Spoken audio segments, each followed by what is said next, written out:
እሺ የተወደዳችሁ ቤተሰቦች በዛሬ ትምህርታችን ደግሞ እስካሁን ስንማርበት ከቆየን በተለየ አንድ ተጨማሪ ቴክኒክ ይዤ መጥቻለሁ። እሱን ጨምረን እንማራለን ማለት ነው።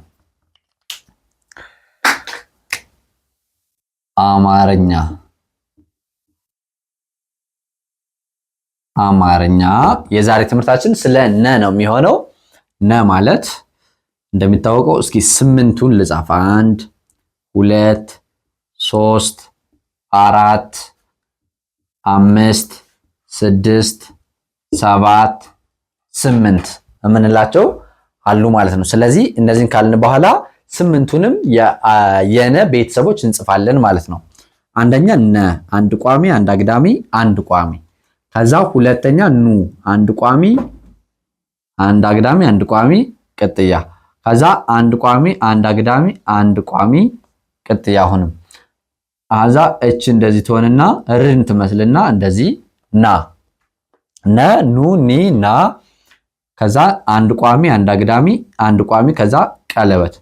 ከዛ ን ስንል አንድ አግዳሚ አንድ ቋሚ አንድ አግዳሚ አንድ ቋሚ። ከዛ ኖ ስንል ናን የምትመስል እንጽፍና እችን እንጽፍና ከዛ እች ላይ ቅጥያ እንጨምራለን ማለት ነው። ከዛ ኗ ስንል ይችን ራሷን አሁንም አርገን እንደዚህ እንጽፋታለን። አሳነስኳት ቁመቷን ያው እንደዚህ አርገን ከታች ሰረዝ እንጨምራለን ማለት ነው። ስንቆጥራቸው ነ ኑ ኒ ና ኔ ን ኖ እንልና አላለቀም ኗ እንላለን ማለት ነው። ኗ እንላለን። ስለዚህ የአማርኛ ፊደላቶች ብዙ ጊዜ ሰባቶችን የተለመደ ነው። ስምንተኛዋን ግን ብዙ ጊዜ እንረሳታለንና በአሁኑ ግን በዚህ መንገድ ነው የምናየው ማለት ነው። ኦኬ እንግዲህ ስምንቶችን ካጠናን በኋላ ሁሌም እንደምላችሁ እንዘለዋለን። እየዘለልን መጻፍ እንሞክራለን። ነ እንላለን አንድ ቋሚ አንድ አግዳሚ አንድ ቋሚ። ከዛ እችን እንዘላትና ኒ አንድ ቋሚ አንድ አግዳሚ አንድ ቋሚ ከዛ ቅጥያ። ከዛ እናን እንዘላታለን። ኔ አንድ ቋሚ አንድ አግዳሚ ከዛ እንደዚህ ቅጥያ። እችን እንዘላትና አሁንም ኖ አንድ ቋሚ አንድ አግዳሚ እዚህ ከላይ ቅጥያ ያለው ኗ የምትለዋን እንዘላታለን ማለት ነው። አሁን ነ ከዛ ኑ ሳንል ኒ ና ሳንል ኔ ን ሳንል ኖ እንላለን ማለት ነው። ይሄ ለምን ነው የሚያገለግላችሁ? ብዙ ጊዜ ነ ኑ ኒ ና ኔ ን ኖ እያላችሁ አይናችሁን ጨፍናችሁ የምታነቡትን ነገር እንድታቆሙ እንድታስተውሉ ያግዛችኋል ማለት ነው። እንግዲህ እንደዚህ ካደረግን አሁን ደግሞ በሁለተኛ ዙር ደግሞ ከመሃል እዚህ ላይ ያለውን እንዘላለን። አሁን እዚህ ጋር እችን እንዘላትና ኑ ብለን እንጽፋለን። ኑ ከዛስ ኒ የምትለዋ ትዘልላለች። ኒ እንዘላታለን። ና የምትለዋ እንደዚህ ትጻፋለች። ኔ ትዘለልና ን ትጻፋለች። ኖ ትዘለልና ኗ ትጻፋለች ማለት ነው። ስለዚህ በዚህ ሁኔታ ኑ ና ን ኗ እንላለን ማለት ነው። ስለዚህ እንደዚህ እየዘለላችሁ መጻፍ ይኖርባችኋል ማለት ነው። አሁን ደግሞ ሌላ ዛሬ ተጨማሪ ይዤላችሁ መጥቻለሁ ያልኳችሁ ፊደሎቹን በምታጠኑ ጊዜ ማዘበራረቅ ራሱ አንድ ነገር ነው። ማዘበራረቅ ማለት አሁን እንደዚህ ኦርደራቸውን ጠብቀው ወይም ደግሞ በቅደም ተከተል እንደዚህ ተቀምጠዋል አይደለ?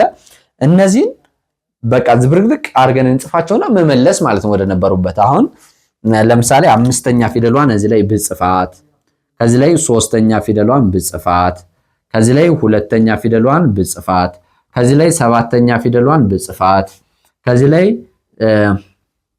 ላይ ስምንተኛ ፊደሏን ብጽፋት፣ ከዚህ ላይ አንደኛ ፊደሏን ብጽፋት፣ ከዚህ ላይ እሺ 1 2 3 4 5 6 ከዛ 7 ሰባተኛ ኑ ኒ ጽፌያለሁ። ናን አልጻፍኩም። አራተኛ ፊደልን ብጽፈው፣ ስምንተኛ ደግሞ አንደኛ ሁለተኛ ሶስተኛ አራተኛ አምስተኛ ስድስተኛ ፊደሏን እንደዚህ ብጽፋት አሁን በቃ ዝብርርቅ አለ ማለት ነው። አሁን ተራውን የጠበቀ አይደለም። ስለዚህ ይሄኛውን ደግሞ ዝም ብላችሁ በግምት ስምንቱን እያሰባችሁ መጻፍ በራሱ አሁን እኔ እያሰብኩ አይደል የጻፍኩት፣ ልክ እናንተም እያሰባችሁ ብትጽፉት አይ ነው ያስቸግራል። ግን ካልተቸገራችሁ መጻፍ አትችሉ። ያው አንድ ነገር ያው አምነንበት መግባት አለብን። አሁን በቀላሉ ታነባላችሁ በአንድ ቀን በሁለት ቀን ቢላችሁ አንድ ሰው ይህ ሪያሊስቲክ አይደለም። ለምሳሌ ማን እንደሆነ አላውቅም። ልጆች አንድ ሰው ልጅ መውለድ ፈልጎ በአንድ አዳር ከ9 ሴቶች ጋር ቢተኛ በማግስቱ ልጅ ሊያገኝ አይችልም ማለት ነው። ልጅ ለማግኘት የግድ 9 ወር መጠበቅ ይኖርበታል። ልክ እናንተም አእምሯችሁን መጠቀም ስትፈልጉ ልክ እንደዚህ በቃ በተለያየ መንገድ እየሞከራችሁ ነው እንጂ በማግስቱ ወይ ነው በነጋው አንድ ደርሳችሁ አማርኛ መጻፍና ማንበብ አትችሉም። ስለዚህ እንደዚህ እያደረጋችሁ መሞከር ይኖርባችኋል። ደብተር ያስፈልጋችኋል፣ እስክሪፕቶ ያስፈልጋችኋል። እኛም እንግዲህ ካሁን በፊትም በርካታ ቪዲዮዎች ስለሰራ እነሱን ማየት ትችላላችሁ። ወደፊትም እንዲሁ እየሰራ እንቀጥላለን። በውስጥ መስመሩም እናስተምራለን። በሳምንት 5 ቀን በቀን 1 ሰዓት ነው። ጊዜ ካላችሁ ቴሌግራም ላይ፣ ዋትስአፕ ላይ እና ኢሞ ላይ በዚህ ስልክ ቁጥር ተጠቅማችሁ አናግሩን። አሊያም ደግሞ ከስር በቀላሉ እንድትገቡ ማለት ነው ዲስክሪፕሽን ላይ ሊንክ አለ። እሱን ስትጫኑት ዋትስአፕ ላይ፣ ኢሞ ላይ ወይ ደግሞ ቴሌግራም ላይ ያመጣችኋል እኛ ጋር። እዚያ ላይ ሰላም በሉን ወይ ደግሞ ሃይ የሆነ ምልክት አስቀምጡልን። እዚያ ላይ አወርተን በሳምንት 5 ቀን በቀን 1 ሰዓት ታጠናላችሁ ማለት ነው። ኦኬ፣ እንደዚህ እያደረጋችሁ መሞከር ነው። እንግዲህ ሌላው የመጨረሻው ቴክኒካችን ምንድነው የምናደርገው? በእያንዳንዱ ፊደል ደግሞ ቃላት መመስረት። በቃ እንደዚህ ስናደርገው አንረሳውም። ለምሳሌ ነ በሚለው ነብር እንበል። ይህን ላስምረውና ነ በሚለው ነብር፣ ነብር፣ ነብር። ነጭ ማለት ይቻላል። ነጭ፣ ነጭ ብለን ኑ በሚለው ደግሞ ኑግ፣ ኑ፣ ኑግ። ከዛ ኑ ማለት በራሱ መጥራት ኑ ማለት ይሆናል። ኑ ራሱ ኑ። ሶስተኛው ኒ በሚለው ብዙ ጊዜ አሁን አንዳንድ ፊደሎች በመጀመሪያ ላይ ማያገለግሉ ግን ከመሃልና በመጨረሻ በኩል በመግባት የሚያገለግሉ የቃል አይነቶች አሉ። ሁሉም መጀመሪያ ሆኖ ላያገለግል ይችላል። የመጀመሪያ ቃል መሆን ላይችል ይችላል ሁሉም ፊደል።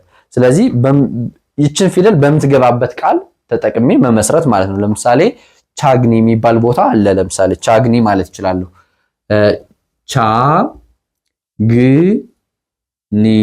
ቻግኒ የምትለዋ ይቺ ያው አስምሩባት። እችን ነው መጻፍ የፈለኩት። በኒ ኒቂያ የሚባል አለ አይደለ? ኒቂያ ነው። ኒቂያ የሚባል አለ። ኒቂያ የጉባኤ አይነት ነው። ና በሚለው ደግሞ ና ማለት ይቻላል። ራሱ መጥራት ና፣ ኑ ለብዙ ነው፣ ና ለአንድ ሰው ማለት ነው። ና ማለት ይቻላል። ናረ ማለት ይቻላል። ለምሳሌ የሆነ ዋጋ ሲጨምር ናረ እንላለናል። ናረ ማለት ይቻላል።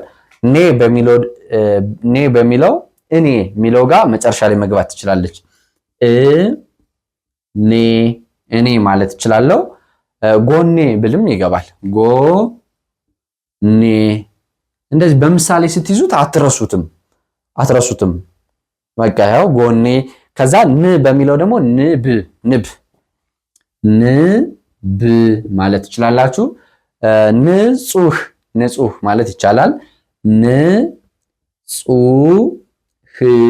ንጹህ ማለት ትችላላችሁ።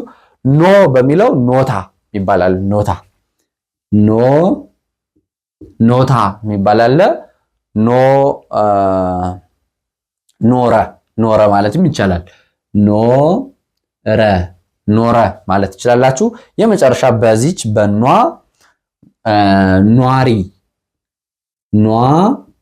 ኗሪ ማለት ትችላላችሁ። ጎኗ ማለትም ይቻላል። ጎኗ ብላችሁ መጻፍ ትችላላችሁ። ስለዚህ አሁን እነዚህን ፊደላቶች ተጠቅሜ ቃላት መሰረትኩኝ።